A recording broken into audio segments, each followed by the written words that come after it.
was not born with a dumpy, okay? Your girl wasn't working with much. I'll insert some pictures here. If you want to know how to go from a flatty to a fatty, I suggest you follow this routine.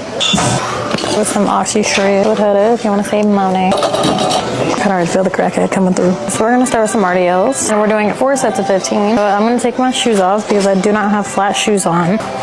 For RDLs, you want to make sure that your feet are shoulder width apart. You want your toes pointed slightly outwards, not like this, not like this. The best way to explain it is by not pushing your back down forcefully, letting your back gradually go down while your hips go back. Does that make sense? Keep your knees slightly bent, not too much. Push your glutes back until you can't go anymore. You should feel the tension in your glutes just by doing this. You're going to use the heel of your foot and you're going to push up. 25. You don't put a 25. I need a different song. Let's do some little baby. 15. Make sure when you're doing these that you're breathing. Don't be holding your breath the whole time. Don't be discouraged if you can't do as much weight. We are doing 15 reps for each set. I know we've done hip thrusts like a handful of times. But you guys, you don't need to be doing all these like fancy movements that you see on TikTok or on Instagram. Basic movements that you need are compound movements, which is what's going to give you the best results. So you have your compound movements, then you have your isolation movement. This is a compound movement. 35, and that's 25. You want your feet to be about shoulder width apart. You want your toes pointing slightly outward. You want to keep your leg at a 90-degree angle.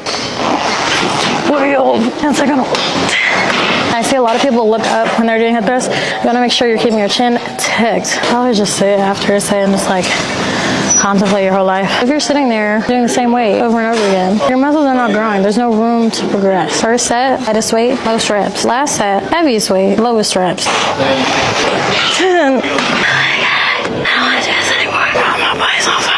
We're about to do some sumo leg press. You're gonna have a wide stance, so it's gonna be slightly wider than shoulder width apart. Your toes are pointed slightly outward. Super important about this being glute focused is to make sure you get that full stretch in your glutes. You wanna make sure you're going slow and controlled. Make sure you get that full stretch in your glutes. And then you're gonna push up with your heel. You wanna make sure that your butt is not lifting off of the seat.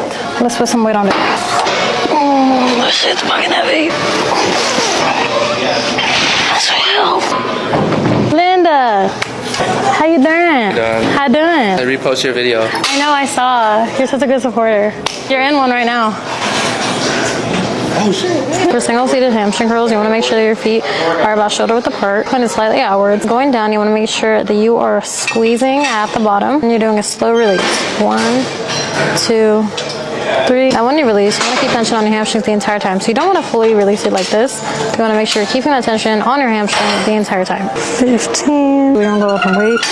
15. This is basically my brother, right? Pretty much, yeah. Again. That's why I'm ugly. We got to have a handshake. See what the handshake would be. You guys, I hit shoulders today.